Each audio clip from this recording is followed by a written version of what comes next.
Édition Sécurité Prévention a créé un support ludique et innovant sur la séquence malaise adapté à la fois pour les formations SST et les formations PSC. Au moyen de nos illustrations sur support aimanté, le formateur anime sa séquence en faisant participer les apprenants pour qu'ils deviennent acteurs de leur formation.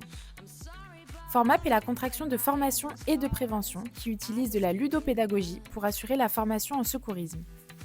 Cette édition comporte 47 cartes réparties sur 6 pages magnétiques que vous n'aurez plus qu'à découper à l'aide d'une paire de ciseaux ou d'un massicot.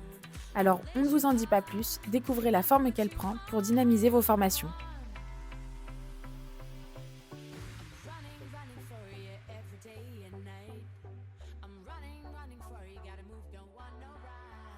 Je vous présente le format sur les malaises d'édition Sécurité Prévention qui vont vous aider à animer cette séquence sur les malaises.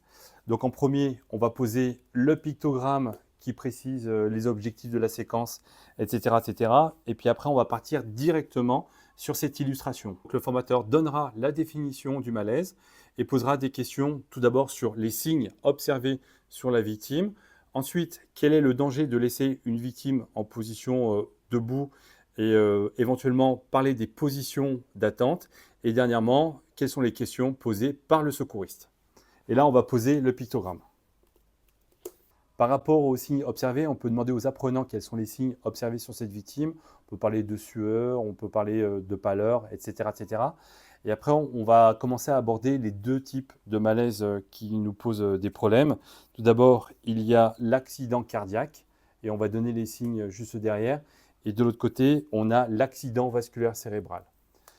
Donc par rapport à l'accident cardiaque, le signe, c'est bien la douleur dans la poitrine.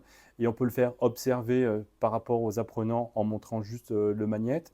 Et ensuite, on va faire émerger les 6 possibilités, les 6 signes de l'accident vasculaire cérébral, qui sont la perte d'équilibre. Ensuite, on a la perte de vision sur un œil ou les 2 yeux. Ensuite, on a le mal de tête violent et inhabituel.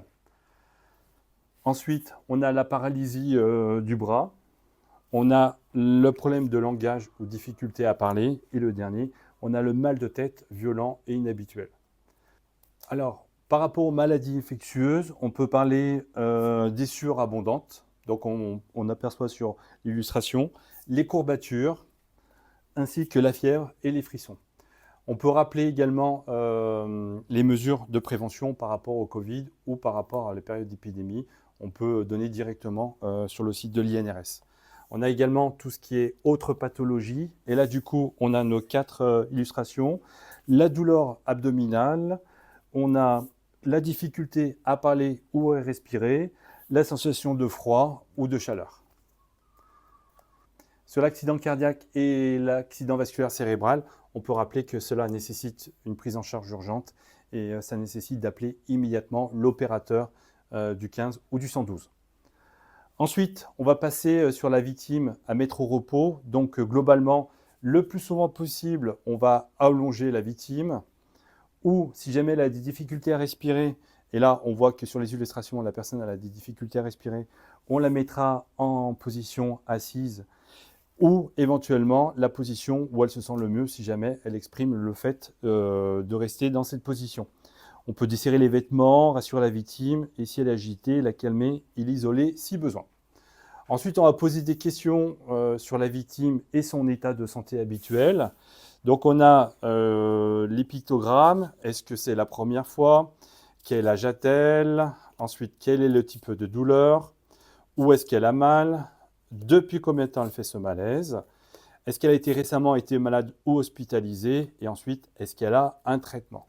Une fois qu'on a toutes ces informations, on va utiliser l'illustration sur le fait de contacter les secours et de prendre un avis médical. Donc là, on voit que la personne utilise directement un téléphone portable et parle directement avec l'opérateur, sachant que le sauveteur secours du travail, lui, surveille sa victime. Donc on peut poser le pictogramme ici. Donc par rapport à l'appel téléphonique, on a fait un petit pictogramme sur les consignes.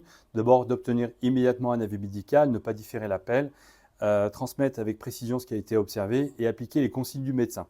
On rappelle également que l'utilisation du téléphone portable est à privilégier sur ce genre de pathologie. Une petite notion sur la surveillance de la victime jusqu'à l'arrivée des secours ou en fonction de ce que l'opérateur vous a dit. On rappelle qu'il faut lui parler régulièrement, la protéger du froid et la rassurer. Et si jamais la personne devient inconsciente, on peut contrôler la respiration, contrôler la conscience et on applique les gestes qui s'imposent et puis on rappelle les secours. On a fait également des illustrations sur la prise habituelle de médicaments ou la demande spontanée de sucre et également sur les cas particuliers concernant les malaises provoqués par la chaleur. On a fait des petites illustrations sur les malaises vagaux, la définition du malaise vagal, c'est-à-dire que les points devant les yeux, etc., et les 3 manœuvres physiques qui sont le croisement, l'accroupissement et le crochetage. Voilà pour les magnettes qu'on peut utiliser pour animer cette formation sur les malaises.